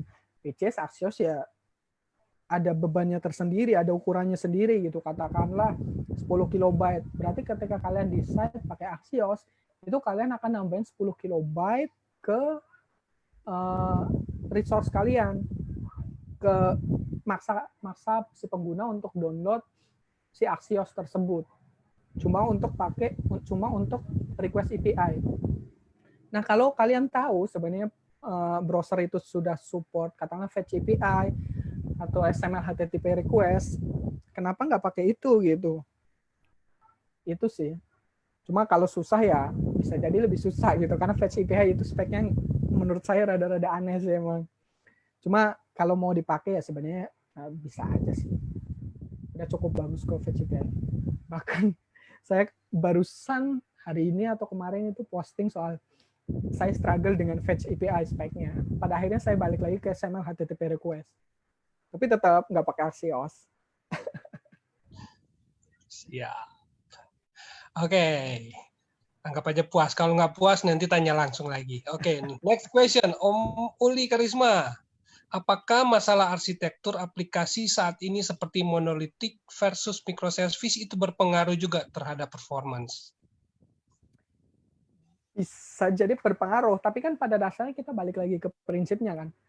Katakanlah dengan implementasi micro front end katakanlah ya, itu kalian nambahin request ke web kalian. Kalau nambahin request ya jelas ngaruh gitu.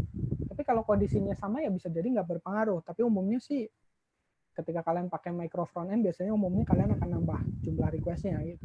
Makanya bisa jadi akan secara langsung ngaruh. Tapi kalau soal arsitektur backend bisa jadi ngaruh, bisa jadi enggak. Tapi pada dasarnya ketika kita ngomongin backend kan kita nggak ngomongin size lagi kan. Mau kodenya seberapa besar kita nggak perlu tahu. Kita cuma mau taunya seberapa respon time mereka. Jadi selama si backend bisa memastikan ke kita, ke front end yang nge-consume API-nya, bahwa mereka bisa tetap ngasih respon yang bagus, mau mereka mau pakai arsitektur microservice, mau monolith, mau apapun, bodo amat sih.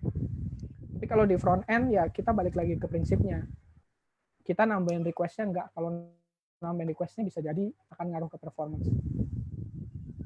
Oke. Ya, itu mungkin pertanyaannya lebih ke arah orang-orang DevOps sih. Mungkin nanti kita akan bikin sesi soal itu juga kali ya. Iyalah, bikin lah. Oke, siap. Pertanyaan berikut dari Om Ardi.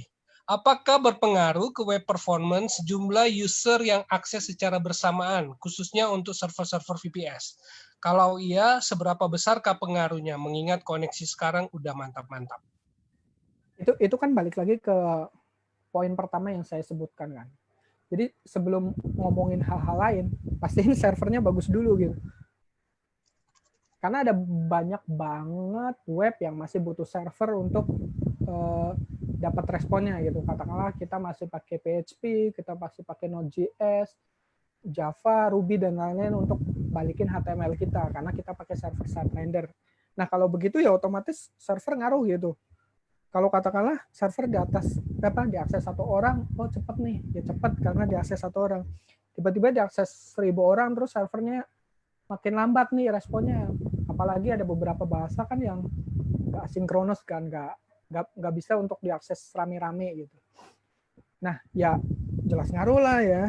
Cuma makanya sebelum ngobrolin front end, performanya gimana ya pastiin server kalian bagus dulu sih, tetap ngasih respon yang bagus, mau diakses satu orang sama diakses 1000 orang dia tetap ngasih respon yang sama.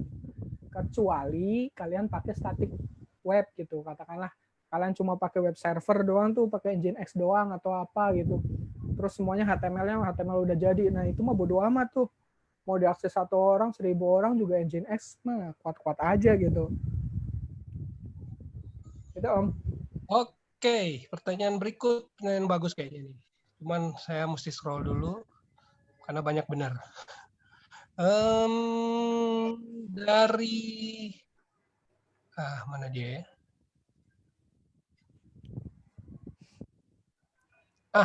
Om Waga Ragil. Mau tanya misal, pakai Laravel plus Vue untuk SPA landing page. Ada beberapa page. Nah, kan ada teks dan gambar. Kira-kira kalau dibikin statis atau lewat API, apakah berpengaruh terhadap speed? berpengaruh sama enggaknya, menurut saya sih kalian mesti tahu hal-hal prinsipnya gitu. Jadi ketika ngobrolin web performance itu kalian nggak boleh, ini ngaruh nggak ya, balik lagi ke prinsipnya gitu. Requestnya nambah nggak gitu, terus ukurannya nambah nggak gitu. Hal-hal itu aja gitu. Jadi jumlahnya nambah nggak, makin banyak nggak. Kalau nambah ya udah pasti ngaruh gitu aja sih. Nggak usah pakai kira-kira ngaruh nggak ya. Langsung aja dites gitu. Perhatiin sebelumnya gimana, sesudahnya gimana. Sebenarnya performance itu ngobrolnya ini aja kok gitu. Nggak heboh-heboh gitu. Kita ngobrolinnya udah soal ini aja gitu.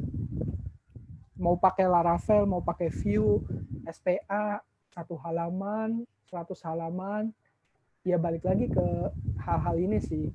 Ketika kalian bikin Vue misalnya, Vue-nya kalian bisa mengakomodir prinsip-prinsip ini enggak gitu. Katakan kalian punya 100 halaman tapi dikumpulin jadi satu bundle gitu, yang nggak optimize gitu. Karena satu bundle itu isinya ada 100 halaman. Tapi coba kalian pecah jadi 100 JavaScript gitu, yang masing-masing JavaScript itu mewakili 1 halaman. Ya itu kan berarti kita balik lagi ke soal ini kan, perkecil ukurannya, ngurangin jumlah request-nya. Itu aja sih sebenarnya. Mau kalian pakai Laravel, Vue atau apapun, prinsipnya sama sih. Mungkin yang perlu diperhatikan adalah kalau kalian pakai SPA itu, mau kalian code splitting berdasarkan halaman gitu ya, roots-nya dipecah-pecah jadi berdasarkan roots-nya. Itu tetap ada apa ya istilahnya ya, footprint-nya gitu. Tetap ada entry point yang akan nge-trigger bahwa halaman ini itu butuh resource ini. Nah, kalau di Webpack itu kita kenalnya biasanya runtime JS. Nah, hal itu yang biasanya tetap akan naik kalau halaman kalian makin banyak. Jadi tetap aja sih beda, satu halaman dengan 100 halaman itu tetap beda ukurannya. Tapi pada dasarnya kalau kita bisa mecah-mecah berdasarkan halaman kan paling nggak kita nggak ngasih beban ke satu halaman dengan sumber daya yang sebenarnya nggak halaman tersebut butuhkan. Itu Om Peter.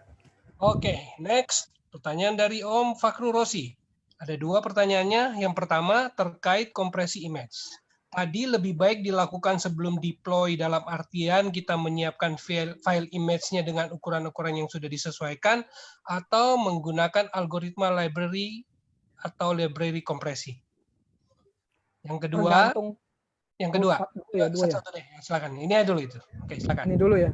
Tergantung dari keputusan kalian sendiri sih. Cuma kan image juga macam-macam kan. Ada yang image-nya statis, emang ada di kode kalian gitu. Ada juga image-image yang dinamis. Katakanlah emang datangnya dari API gitu. Which is image-nya biasanya nggak ada di kode kalian, nggak ada di kode front end.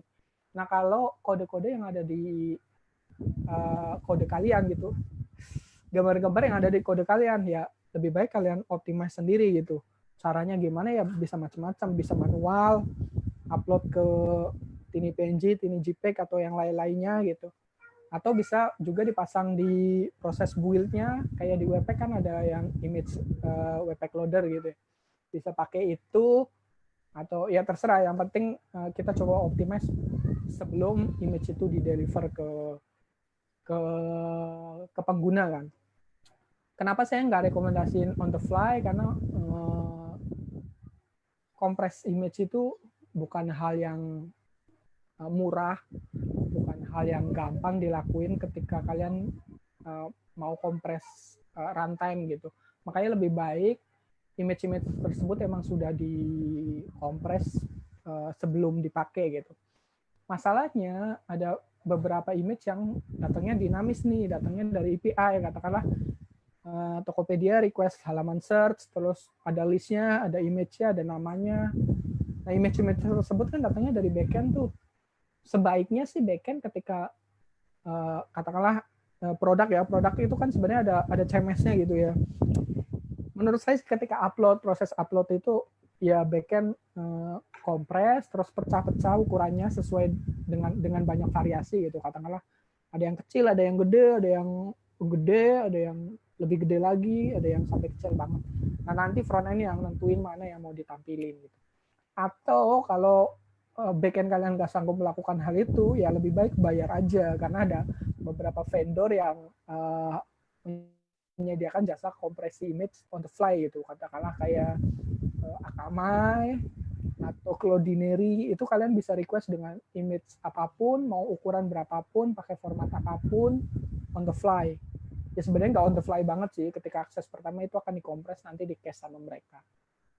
Itu sih.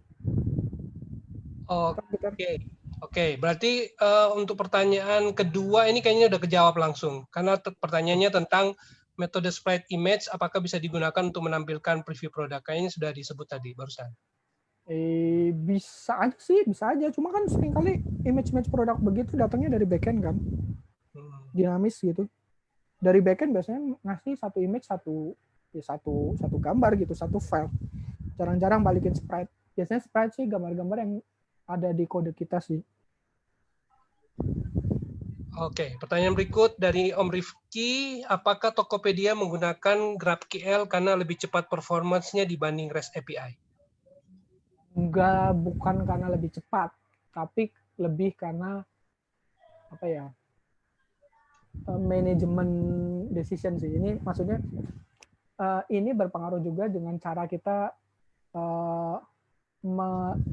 mengorganize tim kita gitu. Katakanlah di Tokopedia itu kita nggak mau orang front end itu dikit-dikit ganggu backend gitu. Oh, gue butuh tambahin ini dong, tambahin field ini di endpoint ini, atau gue mau dapetin katakanlah saya mau dapetin user tapi ada addressnya. Nah, hal-hal begitu itu kita nggak mau, kita pengen ngurangin glitch itu, makanya kita pasang GraphQL. Which is kalau pakai GraphQL kan front end-nya bisa query sendiri tuh langsung ke data source-nya. Tapi saya nggak bilang kalau GraphQL itu lebih cepat. Nggak bilang lebih cepat, tapi cara organisasi itu membantu kita untuk ngebagi-bagi tugas masing-masing tim sih. Oke, pertanyaan berikut dari Om Inung banyak banget tentang kompresi. Tentang kompresi modul deflate, gzip di Apache atau Nginx, apakah kurang? Standarnya kan kita gzip kan, deflate gzip. Cuma sekarang udah ada metode baru namanya Broadly, which is dia bisa lebih optimize lagi. Nah, masalahnya nggak semua browser juga support Broadly gitu. Dan nggak semua web server juga bisa implement Broadly mungkin ya. Tapi seharusnya semua web server bisa deliver pakai Broadly ya. Nah, kalau browser-browser yang udah support Broadly, sebaiknya sih dikirim Broadly aja dibanding gzip gitu. Cuma kalau yang browsernya nggak support Broadly, ya kirim aja gzip. Tapi defaultnya kita harus gzip semua hal yang lewat web server kita sih. Itu udah ini kayak apa ya, standar lah ya. Nggak perlu dikasih tahu lagi gitu. Oke, next tentang gambar, kapan sebaiknya pakai PNG, kapan pakai JPEG, SVG atau format lainnya? PNG dipakai kalau transparan pastinya, karena PNG kan kekuatannya di transparannya. Cuma yang saya bilang di awal, sebenarnya dia butuh banget transparan atau enggak?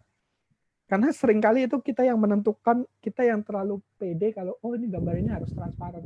Sebenarnya transparan itu kan kasusnya paling gampang ketika image tersebut jadi overlay gitu.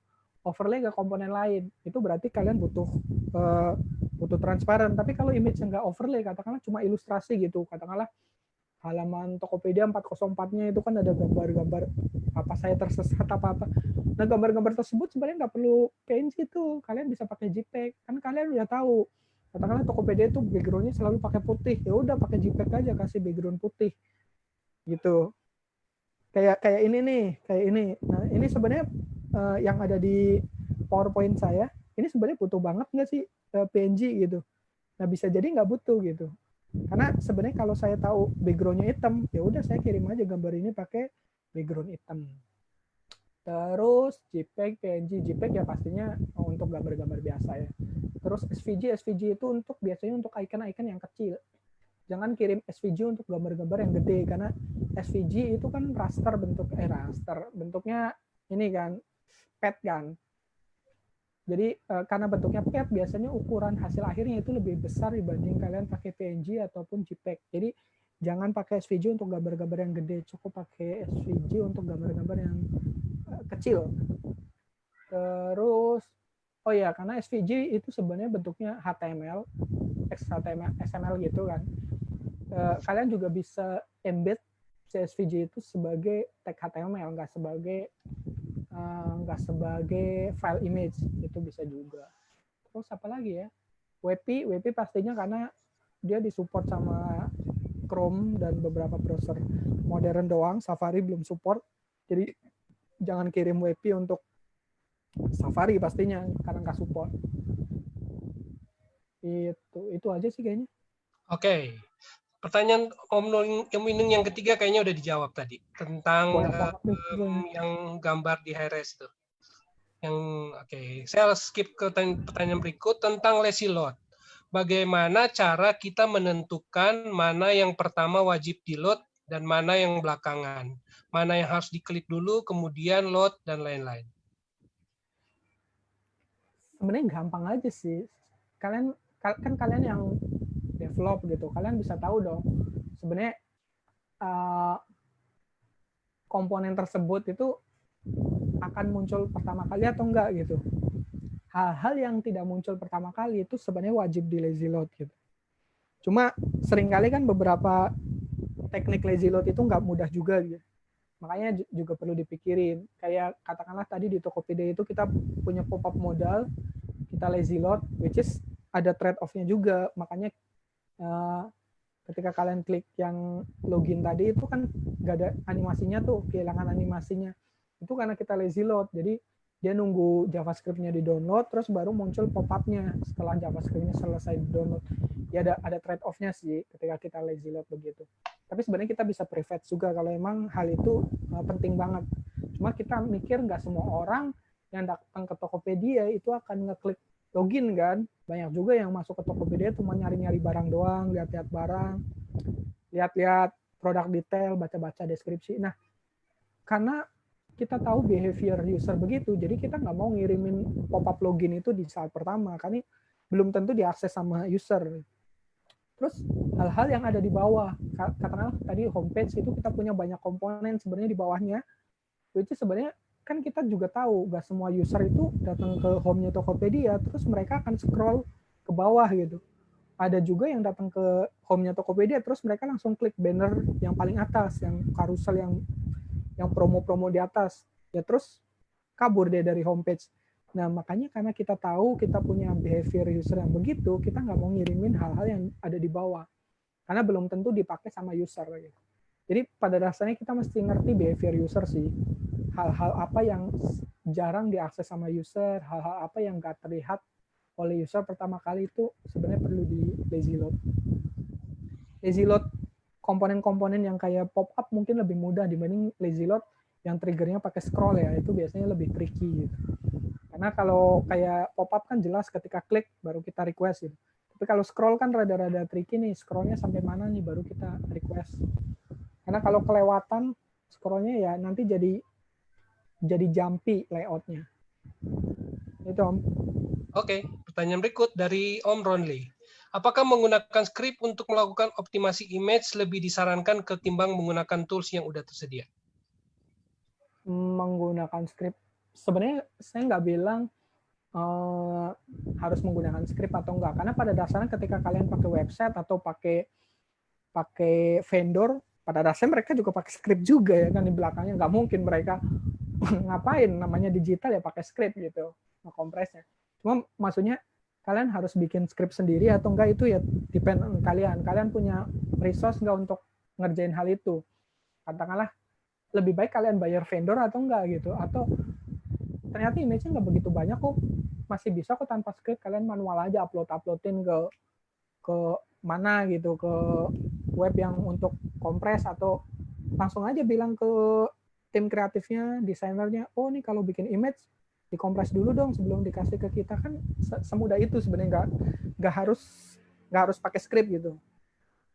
Kalau kalian bisa ngeedukasi dari sisi orangnya, mungkin itu lebih baik sih. Oke, pertanyaan berikut dari Om Surahman. Ini sebentar lagi jam 9, kita nggak akan lama-lama dari sekitar-sekitar situ, jadi mungkin Siap. pertanyaannya nggak akan terjawab semua.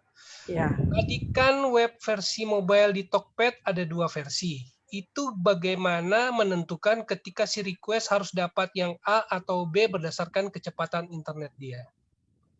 sekarang sih kita nggak bedain berdasarkan kecepatan internet. Semua orang yang datang pertama kali ke Tokopedia itu kita kasih yang versi cepatnya. Karena kita nggak berasumsi kalau orang yang datang pertama kali ke Tokopedia itu mereka belum jadi pengguna yang loyal gitu. Jadi mereka butuh web yang super cepat gitu. Makanya kita kasih versi yang cepatnya, versi Svelte kita. Nah, orang-orang yang udah sering akses Tokopedia itu kita berasumsi kalau mereka udah cukup loyal sama Tokopedia. Makanya kita kasih yang versi React-nya. Which is itu lebih kaya secara interaksi dibanding versi Svelte kita. Jadi kalau di versi Svelte itu bisa jadi tampilannya lebih minimalis, terus banyak aksi yang dia di redirect aja ke React-nya gitu. Tapi kalau di React itu semua di-handle di situ. Makanya ukurannya lebih gede, lebih lambat ya karena memang secara UX, secara pengalaman itu lebih bagus dibanding yang Svelte. Cara bedanya gimana ya tinggal kasih cookie aja sebenarnya. Kalau nggak ada cookie itu ya lariin ke React, kalau ada cookie itu ya kalau nggak ada ya lariin ke yang Svelte, itu aja sih. Oke, dari Om Ariditya, pertanyaannya seberapa lama dalam ukuran milisecond load sebuah page yang cukup optimal agar user nggak merasa bosan nungguin page loading? Itu pertanyaan pertama. Pertanyaan saya jawab langsung ya. Pada dasarnya seberapa cepat itu tergantung dari kalian atau stakeholder kalian menentukan goalnya mau seberapa cepat gitu. Katakanlah kalian punya website yang sangat lambat, kan nggak make sense kalau tiba-tiba CTO-nya misalnya, oh gue mau website gue tiba-tiba di load 1 second nih, kan nggak make sense kan karena website lambat tiba-tiba minta 1 second gitu, kayak nyuruh hal yang mustahil gitu. Jadi seberapa cepatnya itu tergantung kalian yang menentukan sendiri seberapa cepatnya. Cuma dari Google, dari saya lupa DoubleClick atau apa, itu pernah bikin riset.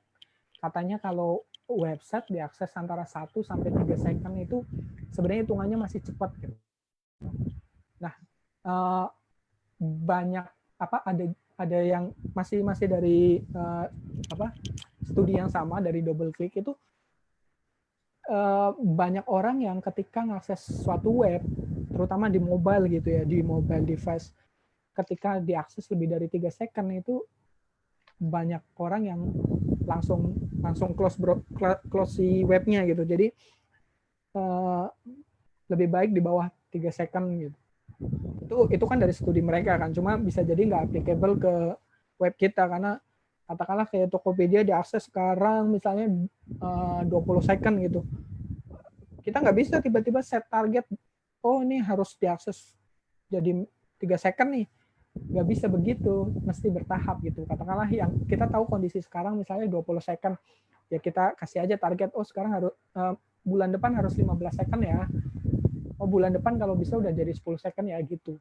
Sampai pada akhirnya kita puas dengan angka yang kita set sendiri.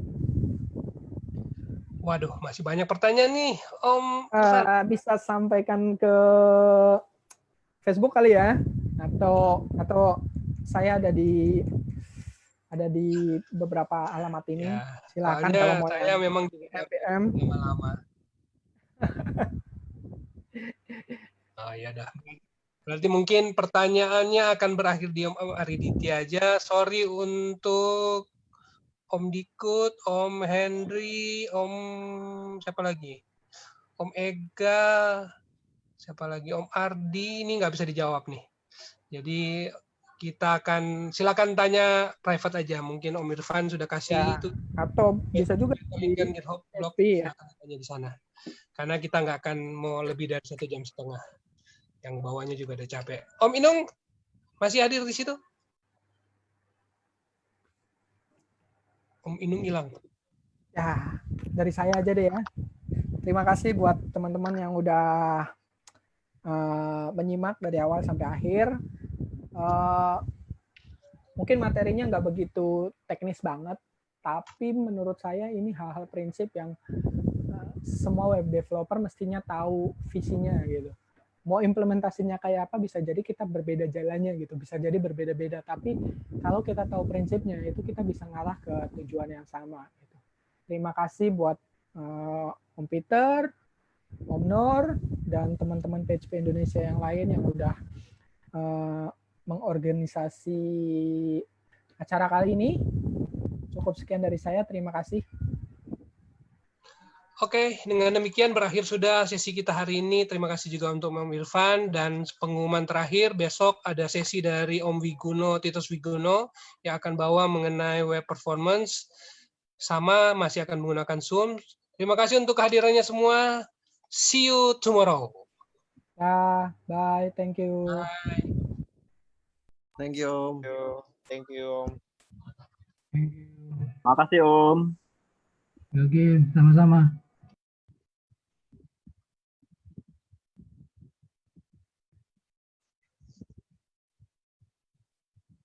Rekaman dimatikan dulu. Stop recording.